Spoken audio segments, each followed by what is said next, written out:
Assalamualaikum warahmatullahi wabarakatuh. Alhamdulillah alamin wa bihi nasta'in ala umur dunya waddin wassalatu wassalamu ala asrofil mursalin sayyidina wa maulana Muhammadin wa ala alihi wasahbihi ajmain.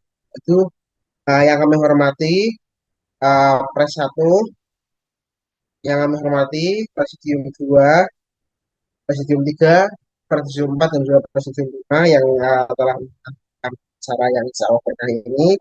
Yang kami hormati pula rekan-rekan Ketua PT KMN Jateng, ada KMN PT Undip, KMN PT Unisula, dan KMN PT Unsut, serta yang kami sayangi rekan-rekan yang sudah hadir pada pagi hari ini.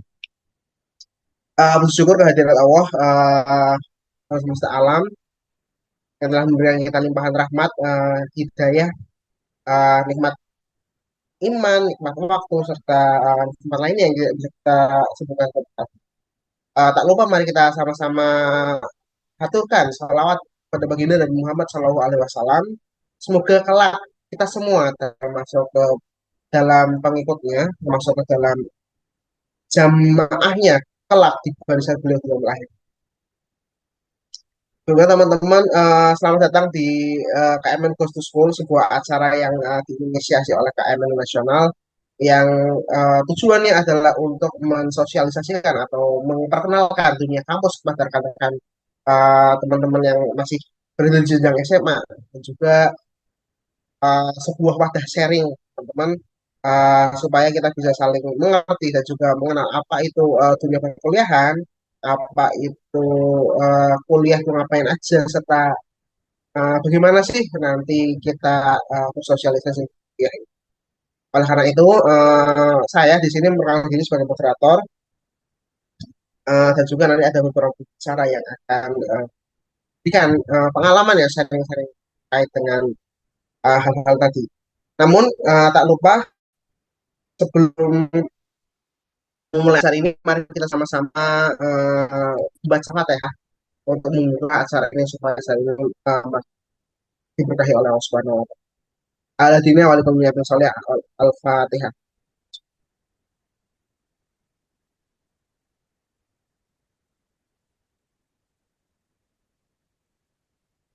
Amin amin amin ya robbal alamin. Semoga dengan Fatihah tadi merupakan sebuah wasilah pada kita supaya tetap bisa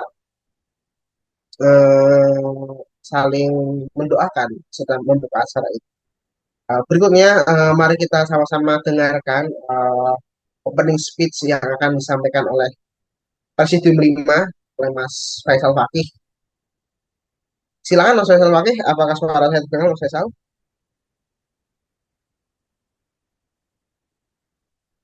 Oke, siap Mas Guru. Sebentar, saya ganti Baik, device dulu Mas. ya, Mas Faisal Fakih ini merupakan Presidium 5, dalam artian yaitu yang akan membuka acara ini. Bukan hanya dengan beberapa yang beliau sampaikan nanti bisa menjadi awalan yang bagus untuk menjembatani adanya acara ini yang nanti akan dilawah berseri-seri seperti itu. Berikutnya kepada Mas Faisal, apabila sudah bersedia silahkan nanti bisa masuk terlebih dahulu gitu, on cam dan juga. Oke, siap. Izin sebentar Mas Guru, saya menyiapkan device dulu ini. Tinggal Oke, siap-siap. aman Mas. Nah, apa namanya? Kelupaan belum mengganti backgroundnya. Iya iya. Sebentar. Eh Oke. nggak apa Mas Faisal, supaya bisa langsung disiapkan nanti di sini nanti saya juga akan memberikan sedikit-sedikit bridging gitu, jembatan gitu kalau teman-teman apabila ingin memahami topik pada pagi hari ini. Nanti teman-teman akan dikasih tahu gitu gimana sih sebuah dunia perkuliahan, tentang ya tentang lingkungannya, tentang pergaulan. Nah, apa sih yang kalian bisa lakukan supaya jenjang perkuliahan ini berlangsung nyaman dan juga efektif untuk menyongsong pekerjaan seperti itu. Oke, Mas Faisal sudah terlihat. Udah aman Mas Faisal? Oke, siap, aman Mas Guru. Oke, terima kasih. Berikutnya kita mari dengarkan sebuah opening speech yang akan disampaikan oleh Presiden 5 Muhammad Faisal Fakih kepada Mas Faisal. Kami persilakan. Oke, baik. Terima kasih untuk kesempatannya Mas Guru sebagai moderator dalam KMN Agustus School pada pagi hari ini. Assalamualaikum warahmatullahi wabarakatuh. Selamat pagi teman-teman semuanya. Ini di hari Minggu yang mungkin masih baru selesai lari pagi ataupun baru selesai sarapan. Ini kita langsung ada di Zoom meeting untuk hal-hal yang semoga ini menjadi hal-hal baik yang kita lakukan, hal-hal baik yang penuh dengan keberkahan dan penuh dengan hal-hal yang bisa membawa kita pada ranah yang positif selalu. Baik, saya mengucapkan pertama selamat datang kepada teman-teman semuanya yang dari sekolah menengah atas ataupun sekolah menengah kejuruan ataupun SLTA dan sederajat dimanapun, terutama di sini adalah wilayah Jawa Tengah ya. Di sini kami mengucapkan selamat datang telah bergabung dalam program KMNU Goes to School yang diinisiasi oleh teman-teman di KMNU Pusat dan yang akan dilaksanakan di berbagai regional dan ini merupakan pilot project dan ini merupakan pembuka di Jawa Tengah ini. Bagaimana nanti teman-teman dari KMNU Unsud, Universitas Jenderal Sudirman, KMNU Universitas Islam Sultan Agung, Unisula, dan juga Universitas Diponegoro atau Undip akan memberikan sharing, akan memberikan obrolan yang bisa dibilang daging banget begitu untuk teman-teman SLTA yang nantinya akan melanjutkan studi di kampus-kampus, terutama di tiga kampus tersebut, utamanya dan umumnya di kampus-kampus yang ada di Indonesia. Dan perlu untuk diketahui teman-teman semua bahwa sebelum melangkah atau melanjutkan studi di dunia perkuliahan, ada hal-hal yang memang perlu dipersiapkan. Kita perlu untuk meriset dulu atau menganalisis atau bahkan mencari tahu begitu. Seperti apa sih dunia perkuliahan dan apa saja yang ada di dalamnya. Dan ini merupakan satu poin yang ketika teman-teman ikuti ini luar biasa adanya KMN Goes to School ini, setidaknya teman-teman nanti akan melihat dan tahu seperti apa sih dunia perkuliahan begitu.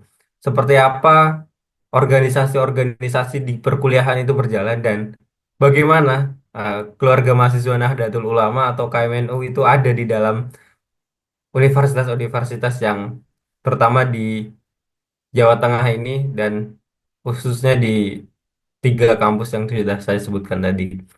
Dan nanti juga akan diisi oleh para perwakilan ketua umum dari masing-masing KMNU perguruan tinggi dan tentu yang menjadi poin plusnya lagi adalah mereka juga bukan hanya sekedar aktif di dalam organisasi KMNU tapi juga aktif di dalam kegiatan-kegiatan lain di kampusnya masing-masing.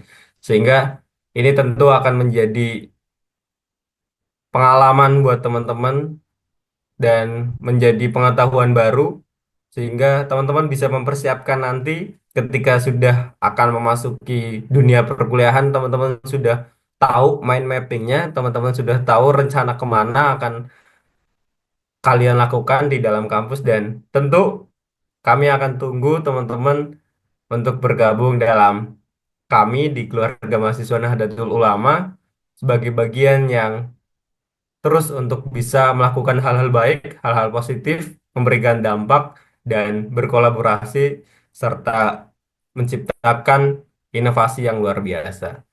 Sekian dari saya untuk KMNU Goes to School pada pagi hari ini di wilayah Jawa Tengah khususnya. Terima kasih. Saya kembalikan ke Mas Moderator, Mas Guru. Monggo. Oke, baik terima kasih ya Mas Faisal atas opening speech-nya.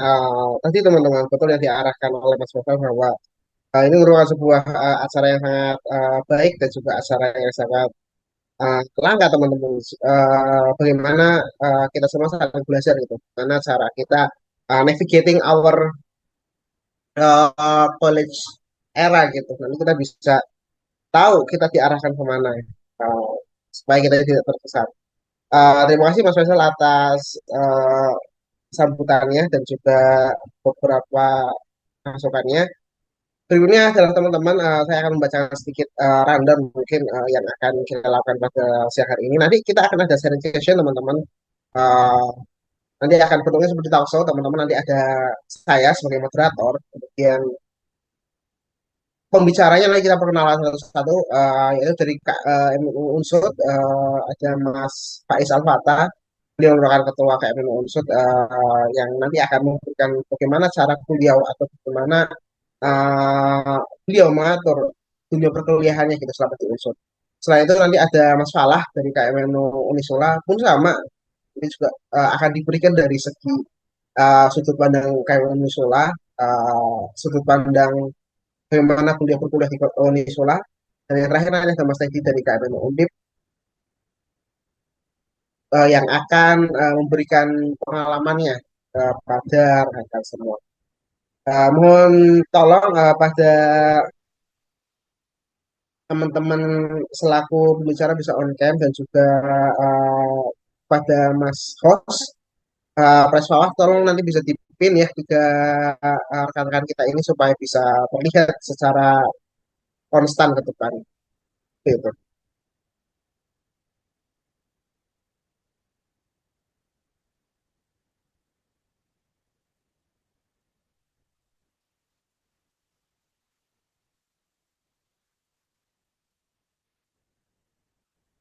Oke, baik, terima kasih Mas, atas on cam-nya. Ini kita lihat sama-sama ada Mas Falah, Mas Faiz, dan juga Mas Teddy seperti itu. Sebelumnya, layaknya pepatah yang sering kita dengar ya teman-teman ya, tak kenal maka tak sayang.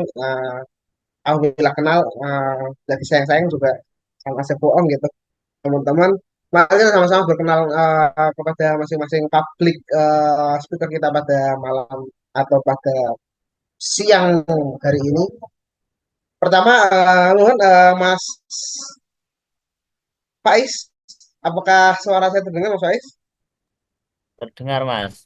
Oke, mungkin kita mulai dari Mas Faiz dulu kali ya. Mungkin Mas Faiz bisa coba memperkenalkan diri Mas Faiz secara singkat dulu. Nama, kemudian kuliah, fakultas apa, jurusan apa, dan juga kegiatan akhir-akhir ini yang Mas Faiz lakukan yang berhubungan dengan dunia kuliah. Silakan Mas Faiz. Bismillahirrahmanirrahim. Assalamualaikum warahmatullahi wabarakatuh. Terima kasih Mas Guru yang telah memberikan kesempatan untuk sesi perkenalan. Izin perkenalan diri teman-teman semua. Kenalkan nama saya Muhammad Faiz Al-Fatah. Asalnya dari Batang, Jawa Tengah. Saya kuliah di UNSUD, Universitas Jenderal Sudirman, Fakultas Matematika dan Ilmu Pengetahuan Alam, jurusannya Kimia. Alhamdulillah sekarang semester 6 lagi nyoba nyari-nyari judul ini. Untuk kegiatan-kegiatan di kampus, kemarin terakhir kegiatan dari KMNU Unsud sendiri yaitu Harlah 1 dekade dan kaderisasi. Alhamdulillah sudah terlaksana dan alhamdulillah semuanya bisa dikatakan sukses karena caranya berjalan dengan baik. Mungkin itu saja perkenalan singkatnya dari saya. Kurang lebihnya mohon maaf. Saya kembalikan ke Mas Guru. Oke, baik Mas Faiz, terima kasih atas kenalnya. Wah, berarti untuk habis ada acara ya teman-teman ya, sebuah syukuran ya kalau nggak salah kemarin ada acara. Selamat tahun ya Mas Faiz dan rekan-rekan. Semoga dengan syukuran tadi bisa selalu menambah rasa syukur dan juga menambah semangat berorganisasi dan juga berkegiatan. Berikutnya di sini ada Mas Teddy. Mas Teddy, gimana kabarnya Mas Teddy? Cek suaranya masuk, Mas Guru. Masuk Mas Teddy. Gimana kabarnya Mas Iya, Teddy? alhamdulillah wa syukurillah pada pagi hari ini bangun dengan sehat walafiat ya. Alhamdulillah. Tapi untuk kabar kesehatan ini suara lagi kondisi tidak baik-baik saja gitu ya. Oke. Iya. Oke, Ya, oh Mas baik. Teddy. Mungkin tambahan ya Mas Guru dari teman-teman juga sekalian, perkenalkan saya Teddy Surya selaku Ketua Umum dari KMN Undip.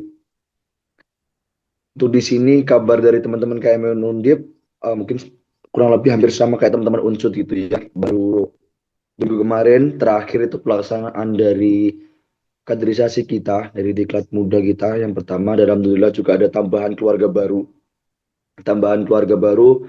yang menjadi dan memiliki peranan penting di KMN Undip ini sendiri gitu ya. Dan untuk selanjutnya di sini dari teman-teman sebenarnya masuk ke rancangan satu Muharram Mas Guru. Jadi kita ada persiapan juga di bulan Muharram dan untuk mempersiapkan kurban gitu ya, Idul Adha itu tadi. Karena di sini kita juga mencoba untuk kolaborasi dengan beberapa pihak gitu ya, supaya target dari kurban tersebut bisa menyebar rata ataupun terkelola dengan baik. Seperti itu Mas Guru, kegiatan dan kondisi yang ada di KMN Undip ini sendiri. Oke. Mas Teddy kalau boleh tahu, Mas Teddy jurusan apa dan fakultas apa Mas Teddy ya? Aku penasaran deh. Oke, kalau saya sendiri dari jurusan teknologi pangan, Mas Guru, dari teknologi pangan. Kalau masuknya itu ada di Fakultas Peternakan dan Pertanian. Saya angkatan 2022 dan sekarang kondisi dan situasinya semester 6 yang membingungkan ini ya Mas Guru. Mulai Iya. diterjal ini. Seperti itu. Oke, seru banget.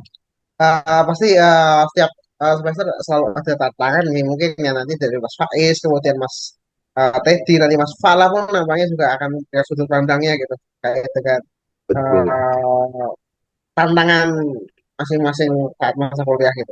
Terima kasih Mas Teddy. Berikutnya kita lanjut ke kenalan berikutnya dengan Mas Fala. Mas Fala, halo, suara saya dengan Mas Fala.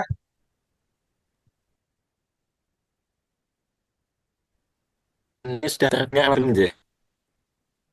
Iya, tidak tegal. Suara. Oke, Mas Fala.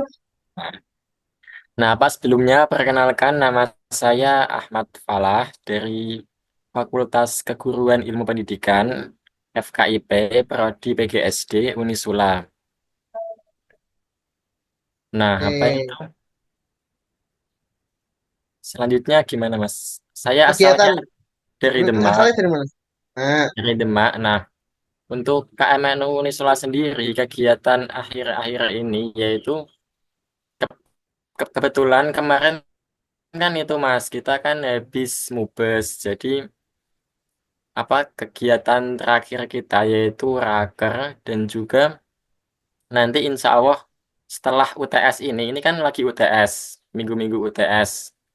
Insya Allah nanti akan diadakan herlah dan juga seremoni pembukaan kitab gitu Mas. oke. Jadi memang teman-teman lagi UTS berarti Mas ya? Iya, ini UTS semua Mas minggu-minggu Wah, ini. kayaknya masing-masing semester pun lagi padat-padat nih dari Unsud, Unusila dan juga Udik gitu teman-teman. Mungkin kita langsung masuk ke topik pembahasan teman-teman ya, karena kaitannya dengan ini kan banyak banget yang perlu teman-teman ceritakan kaitannya. Aku tuh penasaran sih awal dari kalian dari masa SMA deh, teman-teman. Nanti akan coba aku eh pandu dari masa SMA teman-teman, gimana sih akhirnya bisa milih jurusan kemudian universitas yang sekarang gitu. Mungkin pertama dari Mas Teddy dulu, mungkin Mas Teddy. Mungkin bisa ceritain Mas Teddy ya, gimana ceritanya Mas Teddy dulu pas SMA terus kepikiran gitu bisa milih jurusan dan juga kampus yang sekarang Mas Teddy lakukan, Mas Teddy lakukan itu sekarang. Jangan Mas Teddy, sedikit-sedikit. Eh, oke, baik. Terima kasih Mas Guru ya untuk pertanyaannya juga gitu. Jadi ini terkait rekam jejak gitu ya. Ini mohon maaf ya Mas Guru dan teman-teman, suara saya habis soalnya. Ya, saya lanjutkan. Jadi untuk terkait rekam jejak ya Mas Guru. Dulu di SMA saya itu kan posisinya juga saya dari pondok pesantren juga. Dari pondok pesantren yang di situ pondok pesantrennya juga ada tentang pelajaran tentang formal seperti itu ya pada umumnya SMA. Nah, lalu ketika dari guru di SMA itu menanyakan kira-kira mau mengambil prodi yang apa gitu. Ya sebenarnya di sini kita nggak ngejuk mau ke kampus yang mana terlebih dahulu gitu ya kan. Tapi kita dipantik dan juga dikelompokkan itu berdasarkan dari prodi dan juga ranah masing-masing terlebih dahulu gitu. Yang secara awal saya memang kepingin utamanya itu ada di psikologi Mas Guru gitu. Rekam jejak ceritanya gitu. Pertama di psikologi, namun setelah dilihat-lihat juga pada akhirnya kebanyakan universitas itu yang fakultas psikologinya itu adalah kebanyakan sosum. Sedangkan di sini saya sendiri dari Saintek dan akhirnya mungkin secara bayangan saya bakal cukup susah nih bersaing dengan teman-teman yang di sosum seperti itu Mas Guru. Nah, lalu pada akhirnya cobalah saya banting setir ketika ada salah satu guru saya yaitu guru favorit saya gitu ya atau bisa saya katakan sebagai pembimbing saya itu menanyakan gitu produk apa yang sekiranya bisa saya minatin gitu ataupun saya bakat gitu dan ahli di situ. Saya berpikir sepertinya ada di teknologi pangan gitu. Yang makanya setelah itu ketika dibukanya jalur prestasi dari Universitas Diponegoro yaitu SPB itu sendiri pada akhirnya di sini cobalah saya mendaftar dan karena juga latar belakang sertifikat ada gitu ya akhirnya diarahkan untuk mendaftar dan saya kepikiran cobalah ambil yang di teknologi pangan karena memang ada keinginan ke situ gitu ya karena di sini saya pun juga mendaftar yang di Institut Pertanian Bogor itu pun juga saya mendaftar yang di teknologi pangan itu ada jalur prestasi juga tapi di sini saya coba teknologi pangan peringkat kedua itu di mana gitu dan pada akhirnya saya lihat di UGM waktu itu 2022 dan nomor tiga itu ada di Undip itu sendiri gitu dan pada akhirnya ikutlah saya masuk ke Undip masuk dengan pendaftaran SBUB itu dalam alhamdulillah ketika wawancara lolos seperti itu Mas Guru. Jadi untuk terkait latar belakang memang pada akhirnya saya condongan terlebih dahulu ke program studi yang mana seperti itu. Pada akhirnya program studi yang cocok dan saya cari searching dan riset yang paling bagusnya di mana dengan program studi tersebut akhirnya saya ambil lah dan saya condongkan lah ke Undip dengan ditunjang adanya kesempatan untuk mengikuti jalur prestasi seperti itu Mas Guru. Oke, aku ada menggarisbawahi ini yang aku agak tertarik nih kaitannya dengan Mas Edi masuk kan jalur prestasi gitu ya. Eh, aku Betul, penasaran betul. Mas Edi, jalur prestasi itu gimana ya kalau di Undip atau mungkin di universitas lain gitu. Mungkin kayak aku tuh kalau mau masuk jalur prestasi itu harus gimana sih? Gitu. Oke, oke baik. Mungkin aku coba untuk memberikan informasi waktu dulu ya Mas Guru. Karena takutnya ada perubahan-perubahan yang terjadi gitu di tahun-tahun ini. Nah, dan di sini tahun 2022 waktu itu terkait jalur prestasi itu dibuka ada di yang saya ketahui saya itu mendaftar di 5 Mas Guru. Di 5 universitas. Yang pertama di Undip ini sendiri, di UGM, di Bogor, di UB dan juga di ITS seperti itu. Dan itu ritmenya hampir sama gitu. Ritmenya itu hampir sama. Yang pertama jelasnya harus ada latar belakang terlebih dahulu mengenai sertifikat gitu ya, sertifikat perlombaan yang jelasnya itu kebagi jadi dua segmentasi gitu ya. Yang pertama itu dari segi non akademik, yang pertama itu dari akademik.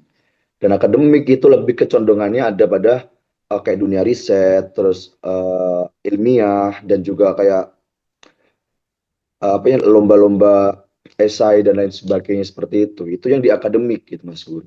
Tapi yang di non akademik di sini lebih banyak condongnya ya seperti kayak keolahragaan dan lain sebagainya.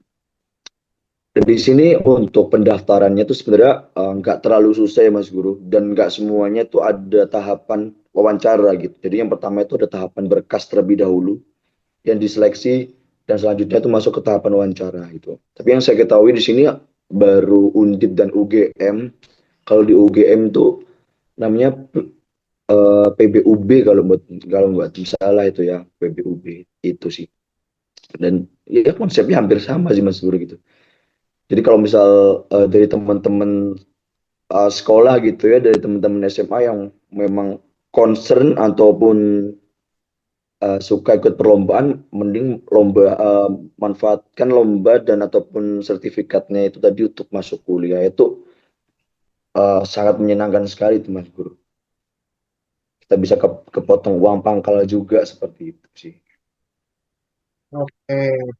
Itu teman-teman, jadi kita kita udah dapat ilmu satu lagi nih teman-teman nih.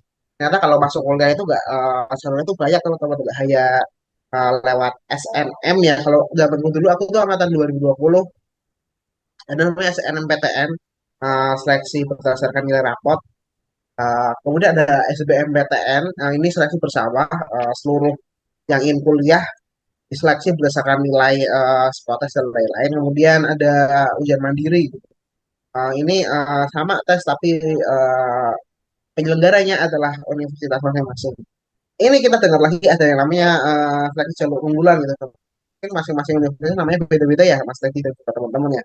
Jadi mungkin bisa teman-teman riset lah kaitannya dengan hal itu, bahwa ada benefitnya masing-masing untuk yang teman-teman yang pangkalnya nanti dipotong, uang pangkalnya dan lain-lain, itu tergantung Iya. dari bagaimana usaha dari teman-teman untuk mencapai uh, yang teman-teman inginkan, jurusan dan juga universitas.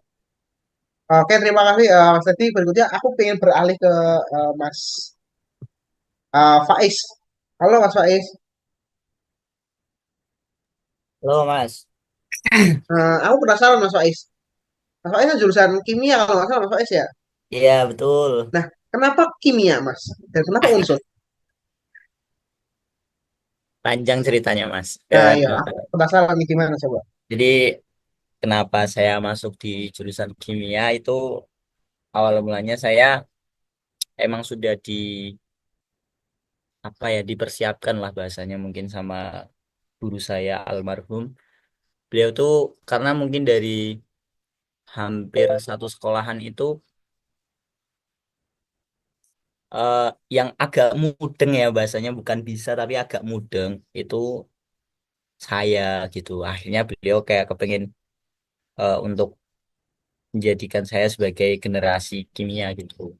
Dan beberapa kali dulu di MA itu saya disuruh ikut lomba kimia di kayak misal di UNES terus KSM dan lain-lain gitu.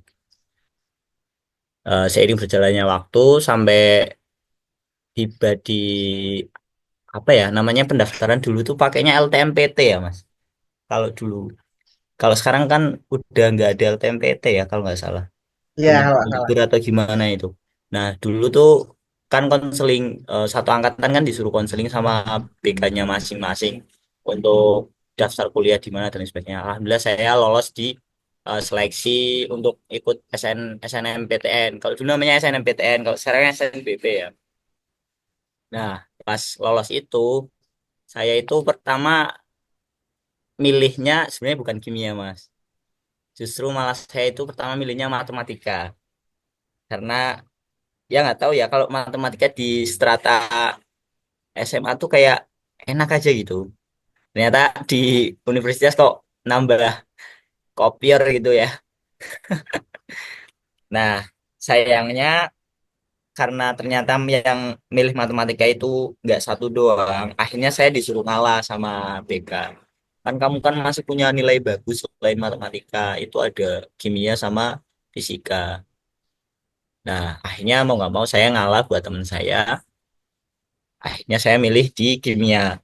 Nah, pas awal pemilihan itu kan kalau dulu sistemnya milih di dua PT atau di satu PT bersamaan dengan jurusan yang berbeda gitu. Nah, saya awalnya milihnya di Teknik Kimia UNES.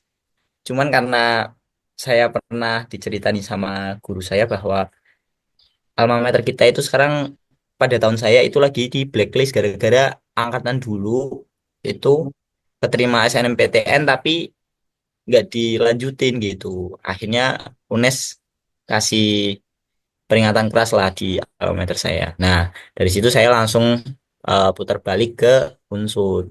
Karena kata guru saya, juga ke Unsur aja, di sana banyak kak kelas, kalau misal mau sharing jadi gampang gitu. Akhirnya saya ke Unsur, dan jurusan yang saya ambil pas SNMPTN itu, pilihan pertama kimia murni, dan pilihan kedua fisika murni. Nah, setelah itu sampailah pada disuruh mengumpulkan lembar biodata LTMPT. Nah, pada saat itu saya nggak tahu ternyata persyaratan di foto LTMPT itu di sistemnya itu harus polos. Nah, saya nggak tak edit, masih foto biasa lah, background background biasa, bukan background warna polos. Saya dimarahi lah sama guru-guru saya. Loh, kamu gimana kayak gini gini gini gini gini. Akhirnya saya benar-benar ya udahlah, kalau misal nggak keterima kuliah juga mungkin itu udah ketentuannya gitu. Jadi akhirnya ya pasrah aja, nggak mikir bakal sampai sekarang kayak gini. Nah, pada satu ketika, pas ketika jadwal apa namanya pengumuman, saya iseng karena teman-teman saya udah pada buka kan, dan beberapa itu ketolak. Pas saya buka, loh, kok warnanya biru bukan merah? Kalau kalau di sistem kan biasanya kalau warna merah ketolak, kalau warna biru keterima ya. Nah, itu langsung, "Oh, kok keterima?" Terus kayak bingung, aduh nanti di sana gimana temennya gitu. Nah, setelah itu saya langsung tanya-tanya ke cutting saya terkait di unsur gimana kehidupannya dan lain sebagainya. Akhirnya saya disarankan buat mondok di Al Amin Babuaran sama cutting saya karena dia juga mondok di sana. Nah, selama mondok hampir setahun setahun lah, genap setahun. Itu di perjalanan mondok itu saya iseng daftar beasiswa BRI dan alhamdulillah keterima. Nah, dari beasiswa BRI ini ternyata di MOU-nya itu wajib berasrama selama 2 tahun. Akhirnya saya harus pamitan dari pondok, terus sekarang masih di asrama. Mungkin kayak gitu sih Mas cerita singkatnya sampai sekarang kayak gitu. Oke, nah ini teman-teman, ada hal unik lagi yang teman-teman bisa ambil nih dari ceritanya Mas Faiz kaitannya dengan beasiswa. Mas Faiz, aku pengen tahu deh, untuk yang tadi ya BRI, untuk dapat beasiswa di masa kuliah tuh gampang atau susah sih Mas Faiz? Sebenarnya sangat gampang kalau kita sudah menyiapkan amunisinya. Kan beasiswa itu ada kriterianya masing-masing. Kayak semisal bidik misi itu biasanya buat orang-orang yang sebelum kuliah gitu.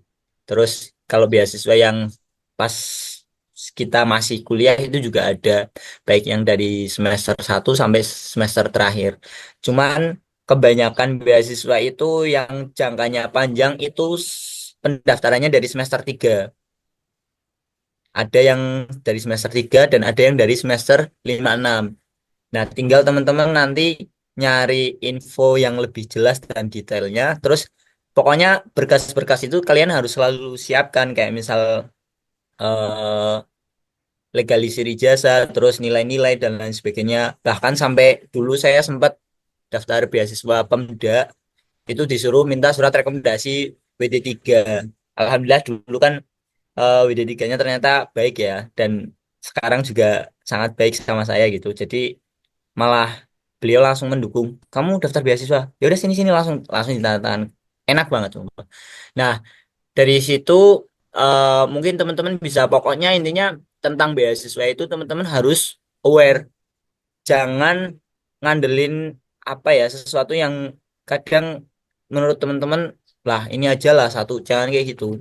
Kita harus apa ya, berusaha lebih lagi. Kayak misal kalian udah daftar di beasiswa apa, kalau di yang swasta-swasta kan banyak ya, kayak misal dari Telkom Foundation, terus atau dari BCA atau dari beasiswa cendekia dan lain sebagainya, itu kan banyak. Nah, disesuaikan sama kriterianya teman-teman. Kan ada yang beasiswa khusus untuk anak-anak yang berprestasi, ada yang beasiswa khusus anak-anak yang kurang mampu dan lain sebagainya. Nah, itu disesuaikan sama kriterianya teman-teman. Pokoknya kalau semisal nyari info beasiswa-beasiswa itu teman-teman harus jeli, jangan sampai ketipu sama beasiswa bodong. Biasanya ada yang beasiswa bodong yang hanya untuk mencari datanya teman-teman nanti buat dipakai sama mereka kayak gitu. Nah, mungkin salah satunya info-info beasiswa itu ya kadang sering di-share sama teman-teman KMNU gitu. Oh, gitu ya, Mas Faiz ya. Memang nampaknya info-info itu bisa dapat datang dari salah satunya dari KMN itu ya Mas Faiz ya. Mungkin dari senior yang udah ikut dari beasiswa tersebut dan lain-lain gitu. Karena memang eh, salah satu dari usaha yang KMN lakukan adalah untuk memberdayakan kader-kadernya gitu. Apabila kami dari KMN belum bisa memberikan beasiswa, setidaknya teman-teman atau senior yang di KMN yang udah dapat beasiswa harus dan juga punya kewajiban secara moral gitu, tanggung jawab moral untuk bisa membimbing adik-adiknya untuk bisa dapat beasiswa. Itu kalau nggak salah Mas Faiz di Unsur juga Mas Esal juga beasiswa juga ya Mas Faiz ya kalau nggak salah ya. Iya betul, beliau kakak tingkat saya. Beliau batch 7, saya batch 8-nya. Nah, itu mungkin salah satu contoh teman-teman bagaimana kita di sini saling berusaha untuk tarik menarik gitu untuk mensukseskan sesama kader dan juga sama rekan-rekan keluarga KMNU. Di UDIP pun sama kalau nggak salah. Saya sendiri kita beasiswanya tapi beda bank Mas Faiz. Mas Faiz kan di BRI, kalau saya di BSI, Bank Syariah Indonesia gitu. Kami juga di sini membudayakan hal yang sama. Bagaimana supaya teman-teman yang di BSI yang udah dapat beasiswa itu tetap bisa berlanjut. Adik-adiknya di KMN itu kita tarik, kita berikan mentoring, kita berikan tips and trick cara menjawab pertanyaan wawancara, bagaimana cara menyelesaikan tugas psikotes dan lain-lain supaya bisa tetap lolos dan juga generasi kita tetap berlanjut dalam beasiswa tersebut. Itu teman-teman. Betapa banyaknya yang bisa kita raih dalam masa kuliah. Terima kasih Mas Faiz atas tentu ya. Oke, Uh, sama-sama Mas. Ini sama FYI juga buat teman-teman yang di sini. Jadi beberapa pengurus di KMNU Institute itu sebagai awardee beasiswa, nggak hanya BRI saja. Bahkan dari BSI juga, kayak sama Mas Guru dari pengurus bidang ekonomi. Terus wakil ketuanya juga alhamdulillah jadi awardee Beasiswan. Jadi sekiranya teman-teman butuh tentang informasi beasiswa-beasiswa yang menjanjikan dan benefitnya oke ya, silahkan nanti teman-teman sharing aja. iya, itu terima kasih Mas Faiz. Kemudian kita beralih kembali ke Mas Falah nih. Mas Falah, kalau nggak salah ambil jurusan PGSD ya, Mas Falah ya. Iya Mas, PGSD Mas. Nah, kenapa PGSD Mas? Kenapa nggak yang lain? Terus apa yang buat Mas Falah bisa tertarik gitu? Ah, aku iya boleh ambil PGSD aja. Coba Mas Falah bisa kita sharing-sharing di sini sih. Nah ya jadi gini Mas, dulu itu ceritanya waktu saya kelas 1 SMA itu kan nganu Mas, apa SMA saya di homeschooling. Nah, kemudian saya pindah ke MA. Waktu pindah itu kan sebenarnya itu saya nggak ada pandangan buat ke Unisula Mas waktu waktu itu. Jadi pandangannya itu dulu ke Al Azhar, Kairo. Ah, Nah, itu saya perkuat dengan belajar bahasa Arab dan juga bahasa Inggris di kampung Inggris dulunya. Nama lembaganya itu Effective English Conversation Class sama Dinatik. Nah, tapi waktu kelulusan ternyata apa orang tua saya belum itu Mas tiba-tiba apa istilahnya belum belum ngolehi gitu, belum merindui ke Kairo gitu. Pengennya yang deket-deket aja. Nah, waktu itu saya juga sempat apa daftar lewat ditawari guru saya untuk ambil di FK Unisula, tapi kuotanya itu cuma satu Mas kalau beasiswa tahfidz. Jadi Alhasil saya itu riset diskusi sama ayah saya terkait jurusan. Nah, kebetulan itu ayah saya kan juga seorang guru, Mas. Nah, itu merekomendasikan ke PGSD dengan alasan apa guru zaman sekarang itu masih kekurangan gitu loh. Kayak sekolah-sekolah itu masih kekurangan guru. Jadi demand-nya itu masih banyak. Nah, kurang lebih seperti itu sih, Mas, cerita singkatnya. Wah, berarti memang supply and demand gitu kaitannya dengan bagaimana kebutuhan dan juga eh, kita untuk bisa memenuhi kebutuhan tersebut menjadi alasan khusus gitu ya, Mas Iya, Falah buat pilih ini. Oh iya, aku agak note tadi kaitannya dengan beasiswa tahfidz. Mas Falah, alhamdulillah sudah selesai Mas ya 30 juz kan Mas?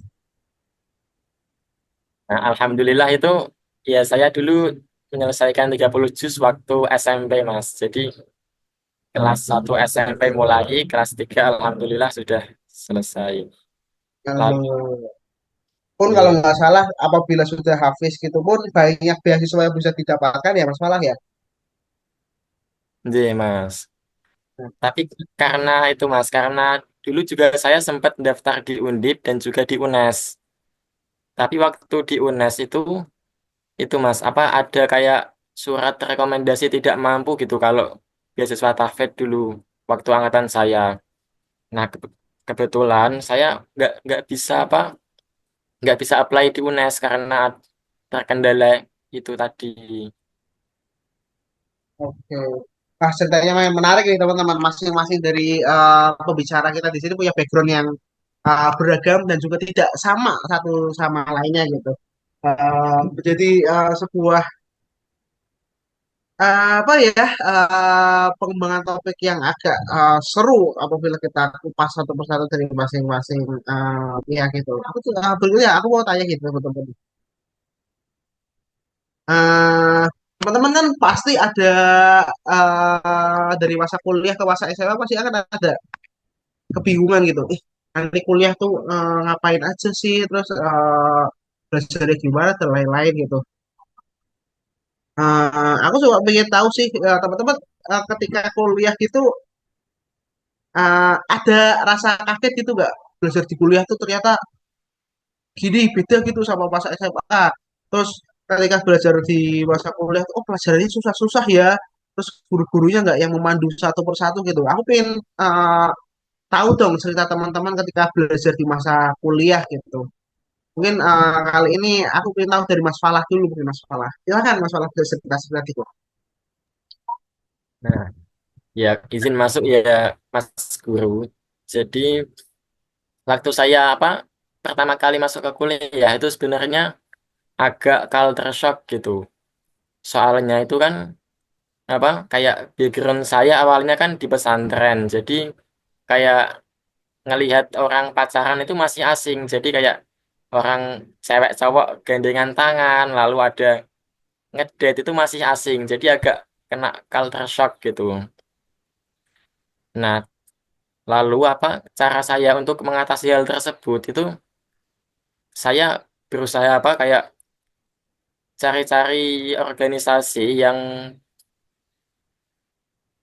Islamik. Contohnya ya dengan join KMNU itu bisa mengembalikan rasa kesantrian saya. Nah, untuk untuk pertanyaan yang kedua tadi itu kan apa kuliah itu sulit atau enggak? Kalau menurut saya sendiri,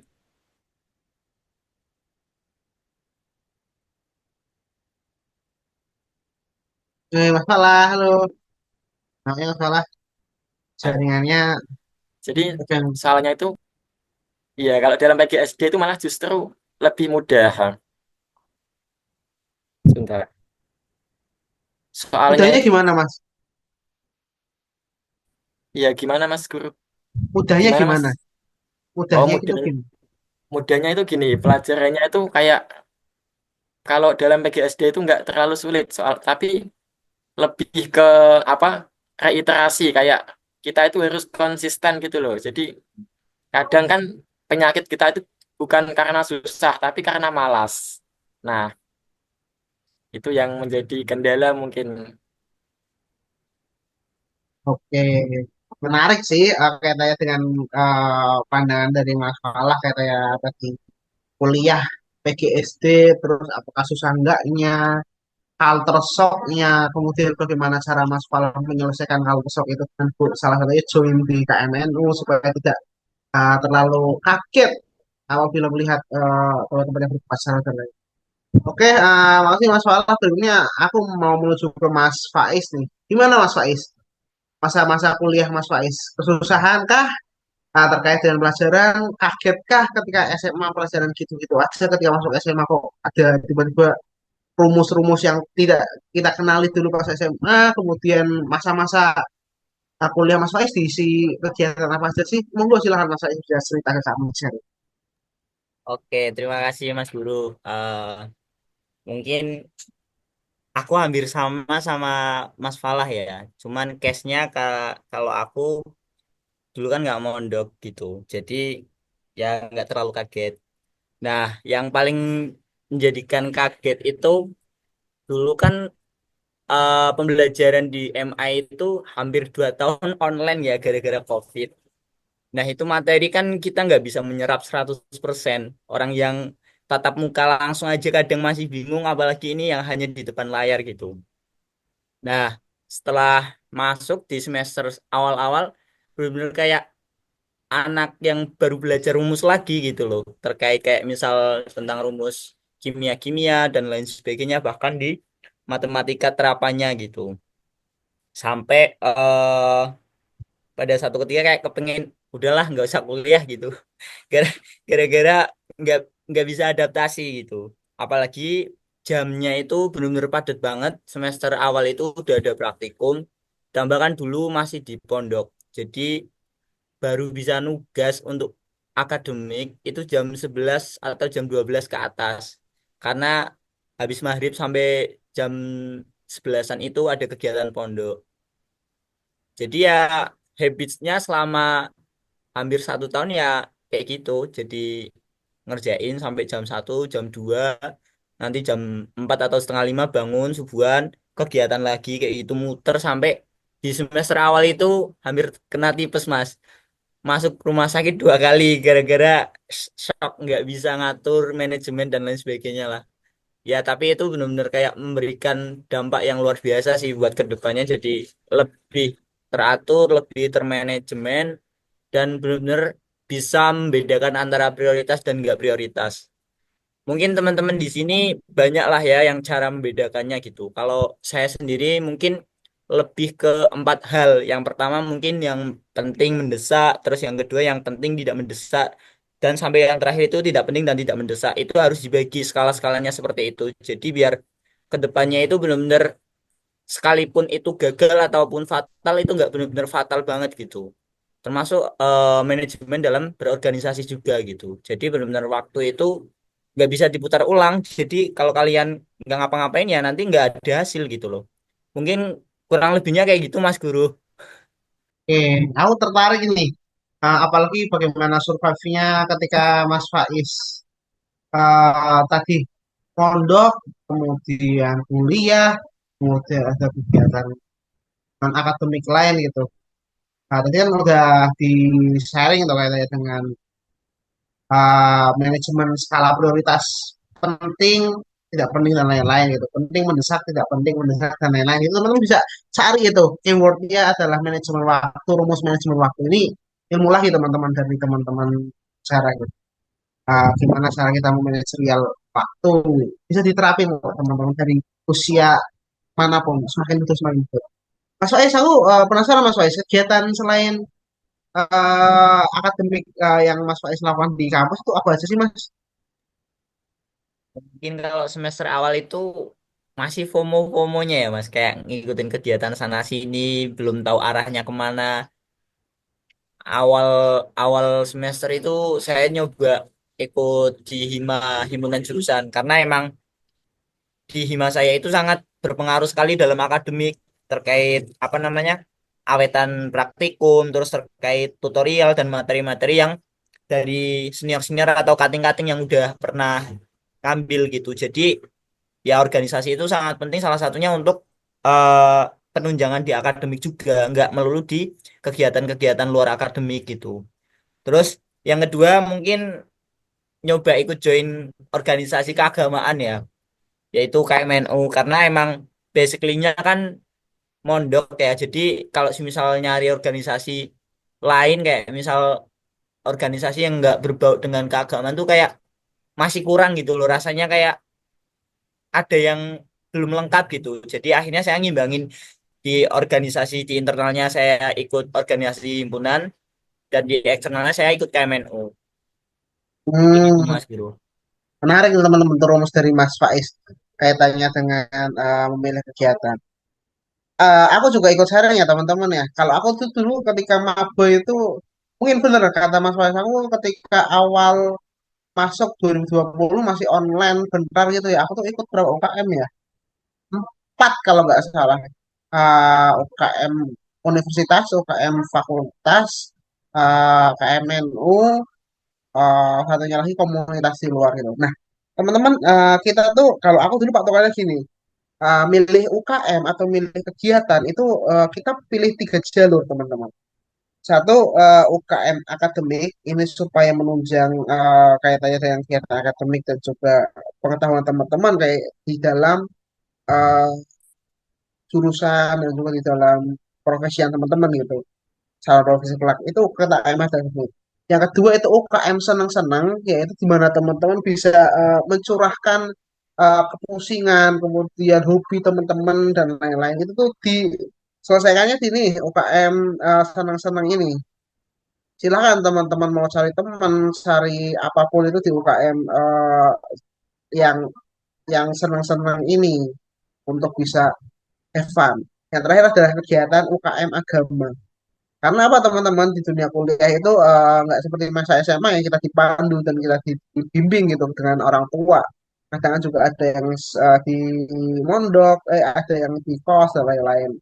Kita butuh teman-teman, kita butuh rekan-rekan yang mengajak kita ke dalam kebaikan gitu. Salah satunya kita di UKM Agama dan teman-teman di sini semuanya milih KMNU sebagai UKM Agama dan UKM KMNU sendiri juga tidak hanya UKM Agama teman-teman, bisa juga UKM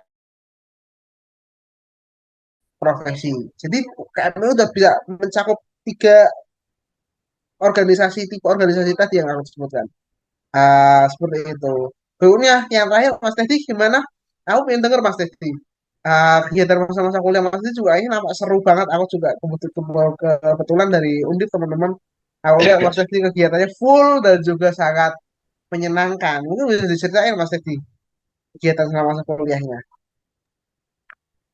Oke, terima kasih Mas Guru. Menarik gitu ya yang disampaikan juga dari Mas Falah dan juga Mas Faiz gitu ya mengenai kegiatan-kegiatan yang ada di kampusnya.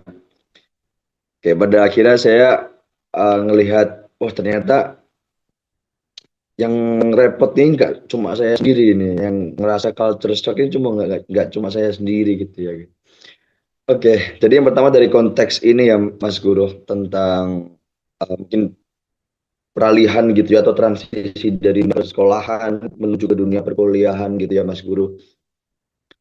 Kalau dari saya sendiri gitu ya, yang jelas pertamanya soal materi ya, soal mata kuliah dan soal pembelajaran itu tadi yang pertama.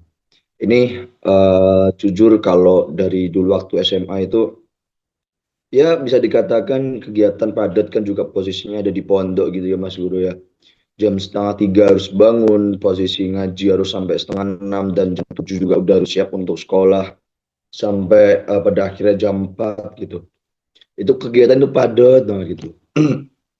Namun di sini konteks padat itu bukan berarti berat gitu yang dirasakan itu. Yang pertama terkait itu ya. Tapi ketika masuk ke dunia peralihan ini ya di dunia perkuliahan ini itu eh, agak kaget juga gitu ya. Karena dulu tuh saya pikir kuliah itu full Mas Guru dari Senin sampai Sabtu.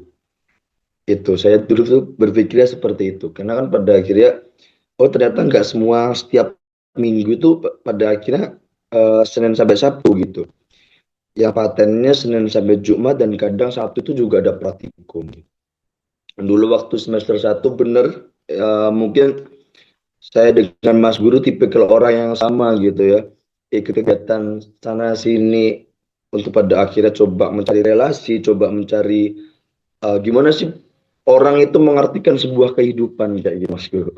Itu yang saya pantikan gitu ya. Karena kan tipikal saya tipikal orang yang juga senang cerita dan juga senang ngobrol gitu. Akhirnya ketemu banyak orang itu kayak wah ini seru banget gitu. Jadi waktu dulu semester 1 itu awal-awal baru masuk di situ mengikuti kegiatan penyambutan mahasiswa baru itu udah bisa dikatakan udah punya planning lah gitu. Aku harus kemana ini? Karena sini cukup penting gitu Mas Guru.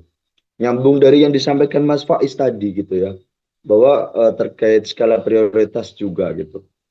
Jadi saya waktu semester 1 dulu tuh udah ke planning saya pengen kemana gitu. Dan memang pada akhirnya pengen untuk mengikuti organisasi gitu itu dan ditargetkan kan karena nyambung dari mohon maaf aman suaranya Mas Guru ini. Oke. Eh, eh, saya lanjutkan gitu ya karena kan di sini posisinya karena biar jalur prestasi tadi ada tanggungan tersendiri gitu ya. Tanggungannya itu memang kita juga tetap diarahkan untuk mengikuti perlombaan, tetap diarahkan juga untuk ngebimbing teman-teman ikut lomba gitu, ada di tingkat gitu ya. Jadi di awal dulu juga ikut perlombaan, walaupun masih jarang menang ya, karena susah juga gitu hitungannya lingkup perkuliahan dan lingkup mahasiswa ini. Jadi gitu. Dan ya ketika masuk ke tahun semester 2 ya Mas Guru, masuk ke semester 2 pada akhirnya mengikuti kegiatan internal, organisasi internal dan juga posisinya saya juga di BEM gitu ya. Sama mungkin kayak Mas Guru, saya dulu juga ikut 4 kepengurusan, 4 atau 5 gitu, saya agak lupa ya Mas Guru. 4 atau 5 itu ya salah satunya, salah duanya ya di BEM dan juga di KMNU ini sendiri gitu. Karena di KMNU sebenarnya yang mengarahkan untuk ke KMNU ini juga dari atas bantuan kakak kelas saya gitu ya. Bantuan kakak kelas saya yang mungkin melihat, wah ini kayaknya Teddy ini kalau nggak diatur dan nggak dipegang ini malah liar ini bahasanya seperti itu mungkin ya. Pada akhirnya ya udah coba untuk akhirnya digiring ke sini gitu ke KMNU ini semester 1 waktu itu saya daftar. Jadi daftarnya di KMNU terlebih dahulu baru akhirnya di BEM seperti itu ya Mas Gur dan teman-teman. Jadi untuk terkait kegiatan-kegiatan sebenarnya yang menjadi prinsip saya gitu ya yang terkait kegiatan-kegiatan yang banyak terus lain sebagainya itu prinsip saya cuma satu Mas Guru dan mungkin bisa diterapkan juga ke teman-teman sebelum pada akhirnya masuk ke dunia perkuliahan gitu ya. Ya terkait mengikuti kegiatan itu tidak ada yang namanya larangan maupun batasan gitu. Selagi mampu ya dicoba aja gitu loh. Pun juga saya kenal teman-teman yang ngikuti 10 organisasi Mas Guru itu kayak kepikiran saya kayak gimana gitu caranya. Tapi yang terpenting itulah kita harus punya prinsip yang namanya kita ikut satu kegiatan itu harus ngerti dengan tujuan apa gitu. Dan setelah kita selesai dari kegiatan tersebut, kita itu akan dapatkan apa gitu. Itu yang menjadi prinsip saya waktu mengikuti kegiatan gitu. Jadi biar kita waktu mengikuti kegiatan bukan hal yang sia-sia gitu. Ya kegiatan contohnya kayak kepanitiaan, kayak keorganisasian gitu. Yang sering jadi uh, nilai plus tersendiri itu adalah ketika kita mengikuti kegiatan yang kepanitiaan dari program studi ataupun dari fakultas seperti itu. Dan itu pada akhirnya kita bisa mengenal banyak dosen uh, dari dosen-dosen kuliah maupun dosen-dosen dari akademik seperti itu ya Mas Guru. Itu yang kita akhirnya jadi banyak kenal. Gitu. Yang jelasnya dengan teman-teman yang dengan latar belakang masing-masing kita pada akhirnya ngerti gitu.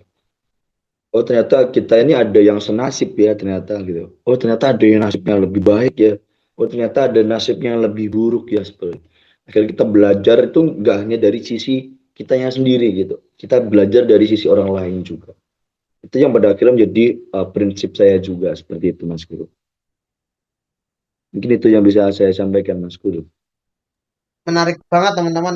Jadi kegiatan di kuliah itu gak cuma akademik doang gitu. Eh, ada kegiatan non akademik, ada kegiatan organisasi, dan ada kegiatan pengabdian gitu. Salah satunya dengan cara kita ikut organisasi, kita bisa betul yang kata Mas Adi, kita bisa melihat sudut pandang lain. Kita bisa melihat bahwa dunia kita itu gak cuma kita doang nih. Dunia kita tuh bersinggungan gitu dengan teman-teman, kemudian dengan dosen, dan juga tenaga pendidikan. Nggak hanya itu. Jadi sebuah yang menarik ya dari Mas Tedi. Kemudian Mas Tedi, aku penasaran Mas Tedi. Tadi kan Mas Tedi bisa dibilang ikut banyak tadi saja gitu. Cara Mas Tedi buat ngatur ritme, terus ngatur waktu gitu gimana Mas Tedi untuk bisa mendapatkan atau istilahnya bisa sukses di masing-masing organisasi. Oke, terima kasih pertanyaan Mas Guru ya. Mungkin gini, langsung menyampaikan saja gitu ya, bahwa pada faktanya ya Mas Guru, ketika mengikuti kegiatan banyak itu nggak semuanya bisa terkondisi dengan baik seperti sebenarnya itu. Ketika kita dengan latar belakang bahwa itu ikut bukan dari kita sendiri dengan keinginan ini tadi gitu. Jadi kalau misal kita ikut kegiatan, ikut organisasi, ikut kepanitiaan bukan karena kita sendiri dan kita nggak ngerti dengan tujuan apa, pada akhirnya semuanya agak kacau. Gitu. Nah, terkait untuk pembagian waktu, terus ya biasanya secara manajemen waktu ya Mas Guru, time management seperti itu. Yang pertama saya ngelihat terlebih dahulu nih, gitu. Hal urgensinya dari mana, gitu. Mungkin sama kayak yang diterapkan dari Mas Faiz juga gitu ya, melihat dari urgensinya terlebih dahulu, dari kepentingannya. Mana sih yang ketika saya masuk ke situ itu emang benar-benar harus darurat seperti itu gitu ya. Nah yang pertama jelasnya ya Mas Guru karena posisinya juga saya di program studi yang ada praktikumnya yang juga lumayan juga. Pada akhirnya yang dicondongkan terlebih dahulu adalah dari ke akademik gitu. Dari akademik terlebih dahulu, dari perkuliahan terlebih dahulu itu yang dicondongkan seperti itu. Dan makanya pada akhirnya ketika mengikuti kegiatan, ketika mengikuti organisasi maupun mengikuti kepanitiaan, kita harus bisa cepat-cepat nemuin partner yang baik gitu Mas Guru. Baik dalam hal di sini, ketika memang kita harus meninggalkan kegiatannya tersebut untuk ngurusin di perkuliahan, dia bisa nge-backup nih di sini. Belum begitupun sebaliknya gitu. Yang pada akhirnya terjadilah prinsip timbal balik di situ. Itu yang menurut saya ya Mas Guru, menurut saya penting juga karena kan ketika kita mengikuti kegiatan kita nggak bisa nih membelah diri jadi dua gitu ya, harus di sana dan harus di sini gitu. Nah terkait dia seperti itu, yang jelasnya ada juga not sih Mas Guru. Gitu. Ini dari awal semester 1 saya diajarkan sama kakak tingkat saya itu adalah terkait bikinlah not setiap minggunya gitu Mas Guru. Jadi bikin note 1 minggu ini kita bakal ada kegiatan apa aja gitu. Kita harus ngebagi waktunya di mana aja seperti itu. Itu yang penting. Jadi eh, sebelum akhirnya to do list itu tadi kita bisa ngatur di skala mingguan juga seperti itu. Itu penting Mas Guru soalnya. Dan kali misalnya kayak teman-teman nanti sebelum masuk kuliah akhirnya ngerti nih, boh ternyata 1 minggu ke depan ini udah padat banget nih gitu. Berarti aku harus mengurangin dari segi kegiatan kayak misal kepanitiaan. Seperti itu Mas Guru.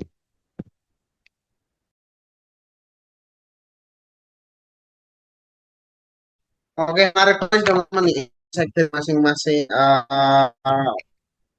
Mas Teddy, Mas Faiz, dan juga Mas Fal saya tanya dengan dunia perkuliahan.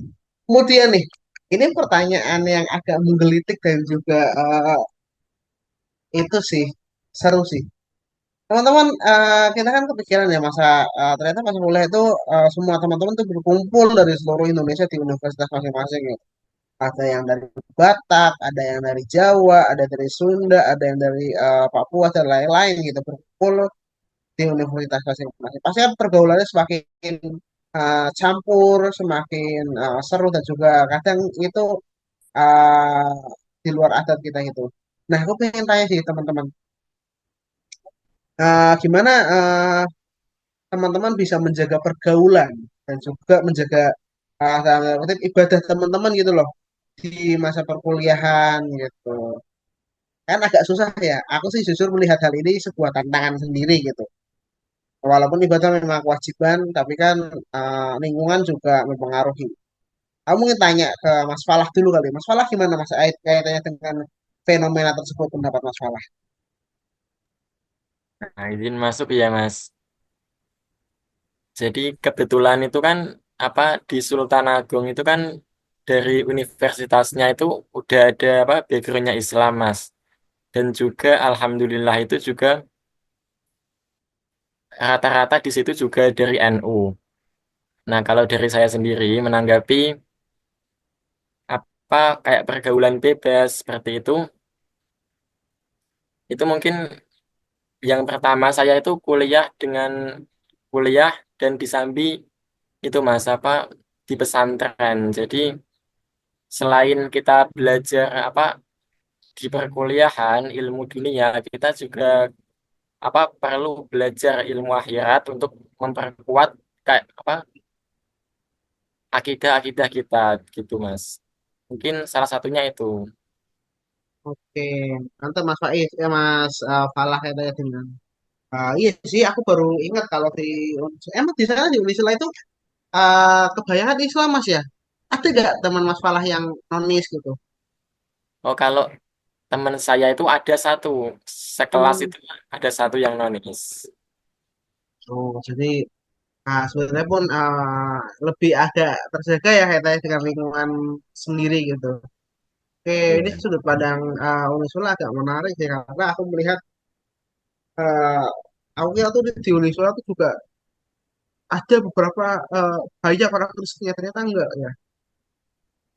Terus Mas Falah kaitannya dengan tadi pergaulan dan lain-lain. eh, Selain itu Mas Falah cara bagi waktu antara belajar, main dan juga kuliahnya gimana Mas?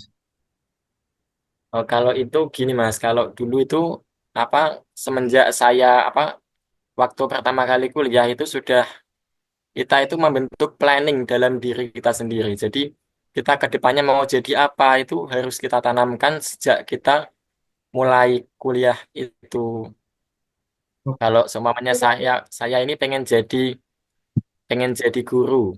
Nah, kita harus apa? Untuk jadi guru itu kan kita perlu istilahnya itu kayak untuk sampai tujuan itu butuh yang namanya kayak mampir di terminal 1, terminal 2. Nah, kita ibaratkan terminalnya itu seperti kuliah. Jadi kita fokus pada tujuan utama kita belajar itu untuk ngapain selain untuk meraih ridhonya Allah Subhanahu wa taala, kita juga harus mempunyai planning gitu, Mas, yang jelas ke depannya.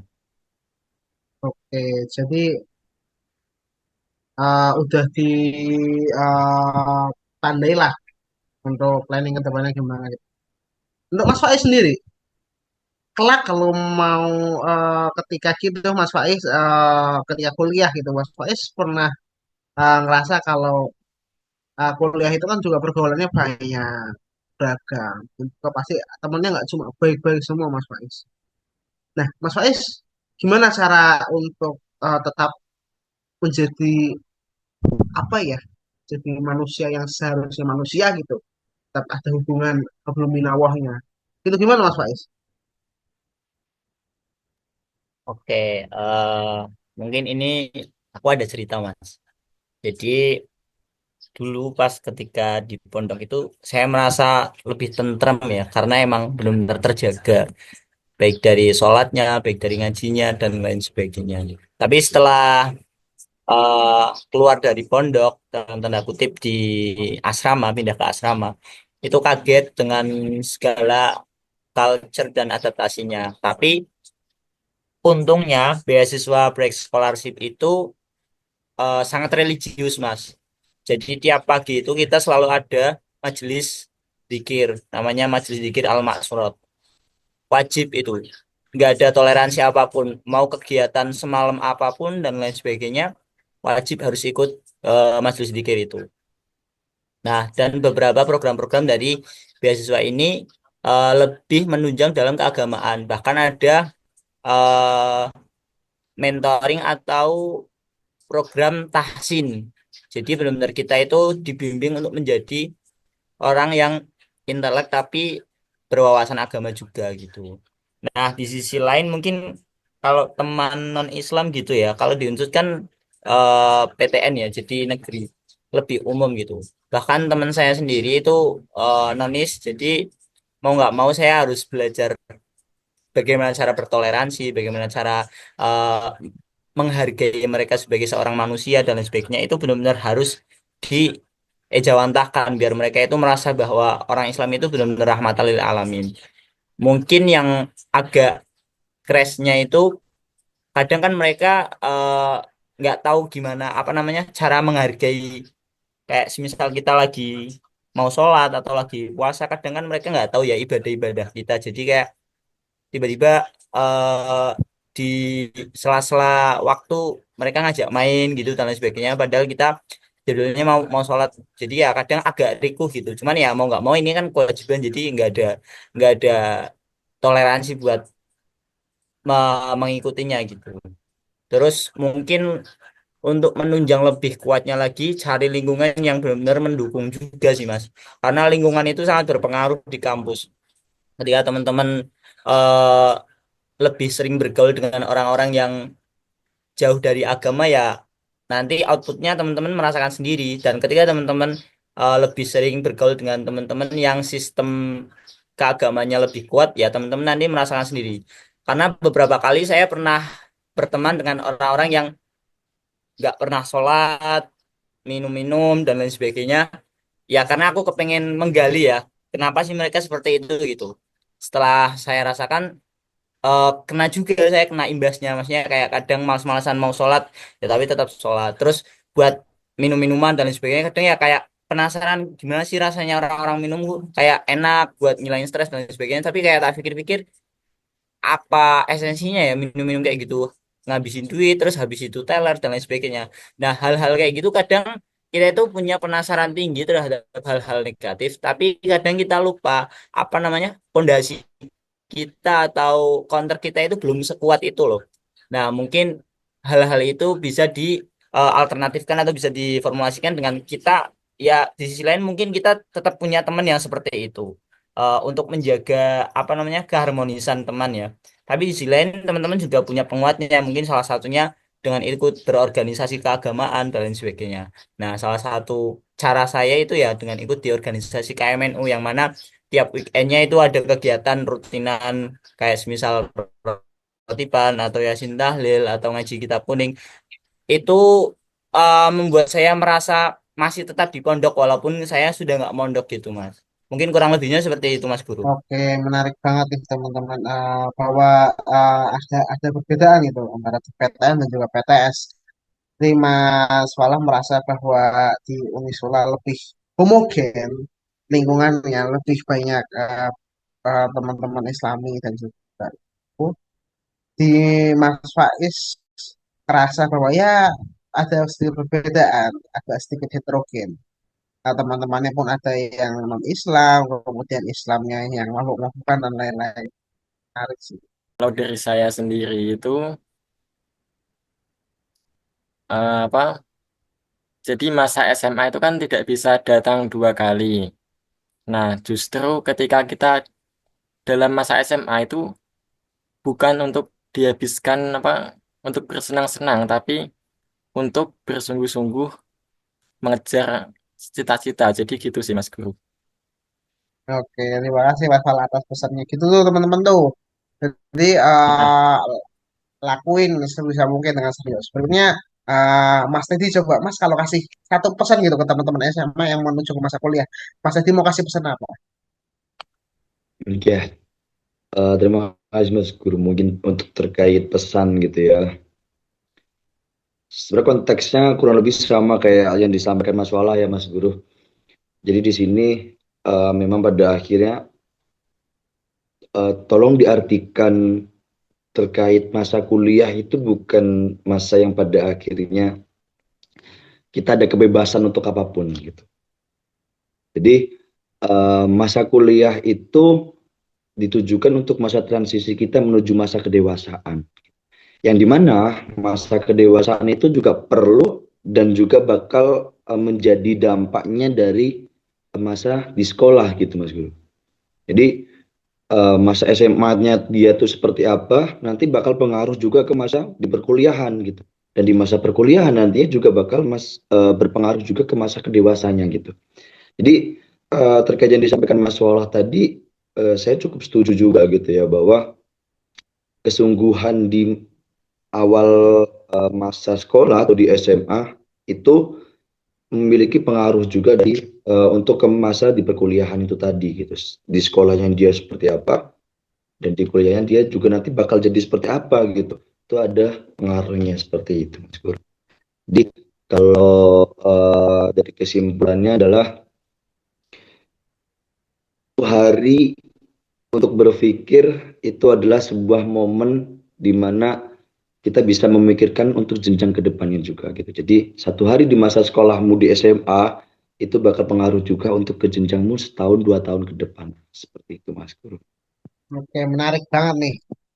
Nah, berikutnya terakhir, Mas Faiz Alfatah, silakan pesan untuk teman-teman SMA yang ingin melanjutkan jenjang masa kuliah.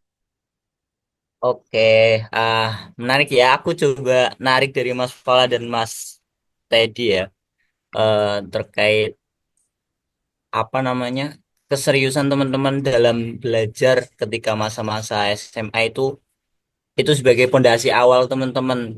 Apalagi kultur di Indonesia itu buat belajar mandiri itu sangat tidak dimasifkan sama generasi-generasi yang lalu. Jadi kita lebih cenderung ketergantungan sama belajar orang-orang luar. Maksudnya kayak ada sesuatu yang nggak kita bisa pahami, kita mesti langsung untuk berkomunikasi ke orang-orang yang udah paham dan lain sebagainya.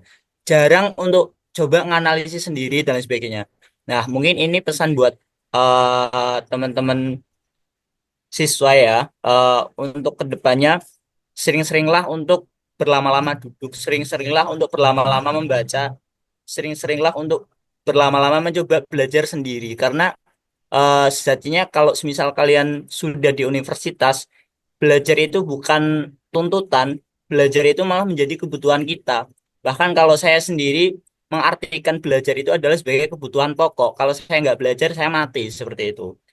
Nah, tentang kedewasaan pun sama. Mungkin teman-teman sering mengartikan bahwa adegan dewasa adalah hal-hal yang porno dan lain sebagainya. Padahal tidak. Adegan-adegan dewasa di perkuliahan itu ya sangat relevan dengan kehidupan. Kayak misalnya tentang manajemen waktu yang sangat benar-benar harus dikritiskan.